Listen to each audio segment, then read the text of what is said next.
written. There are color-coded conventions in all sorts of categories.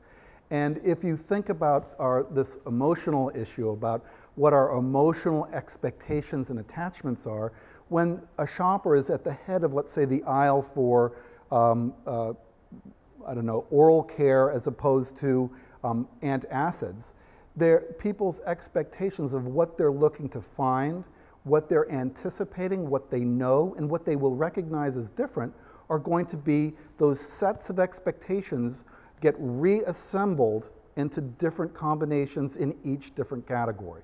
So it's important for marketers to understand that there are certain emotional scripts, as we call them, that are associated with each particular category. And if we look at the next slide, you can see that there's an organization here to the development of how these categories actually are unfolding.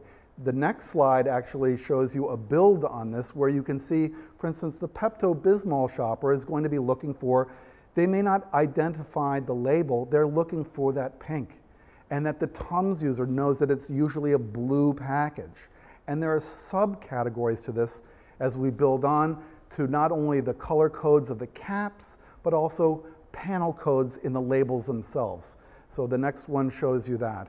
So these are all pieces of information that are marshaled and brought together to help the consumers kind of navigate this area. Now this is tricky because as you can see here, there are there's several different brands competing in the same space and the same shelf, and they're emulating or poaching the dominant category leaders' brand equities, particularly their colors, in very interesting ways. So, in very subtle ways, continuing lines, cap colors, structural configurations, and the like. But the color is the key. Color is the actual dominant coding connection.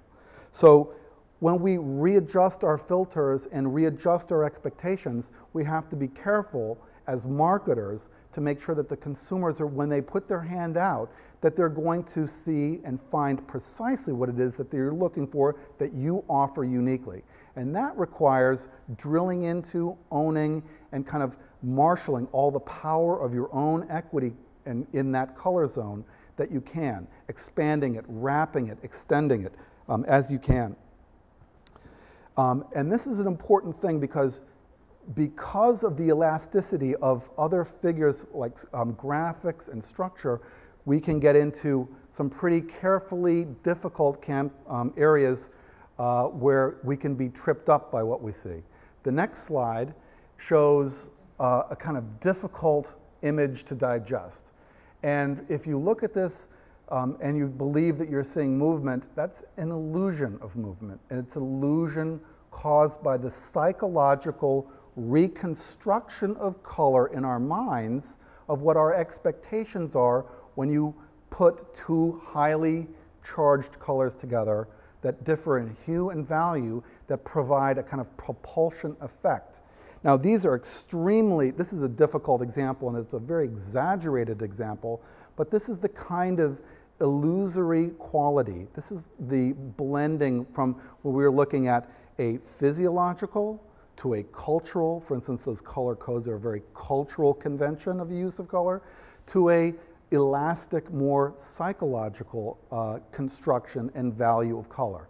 Now, understanding this is an important component because this is how we create meaning by creating emotion. We create meaning by understanding the difference between what we know we see as opposed to what is making us see something. Now, I believe our next slide is our first opportunity to take a poll today. And what we'd like you to do is participate by responding to the question that's currently on the screen. And the question is asking you simply to rate your response to how you think your company or brand, are you taking full advantage of the color's emotional impact? And if you think that you strongly agree that your company is, you tick off number 1, you simply agree, number 2, you're not sure, you're going to want to go to number 3, 4 is disagree, and 5 is strongly disagree. That means that you don't think that you're doing a good job at all. So in a few moments we'll have a response for that, and please be patient with me. We'll continue the discussion here, And when those data become available, we'll get right back to it. So let's go on to the next slide while we're waiting for those findings. I'd like to talk a little more about the cultural aspect, the kind of the backdrop to those color codes. Because when we talk about, remember early on I said, well, feelings are associated with colors like feeling blue. We associate those by consensus, and that's what this cultural meaning is. And it's very important for marketers to know that, and I think Daryl Ray of Cheskin said this best, that we're kind of fooling ourselves if we believe that our cultural associations of color are universal. And for marketers, this is critical to know, because what your intentions are by signaling a particular association with a color, like for instance in the United States, green has a very powerful association now with nature and environmentalism, sustainability.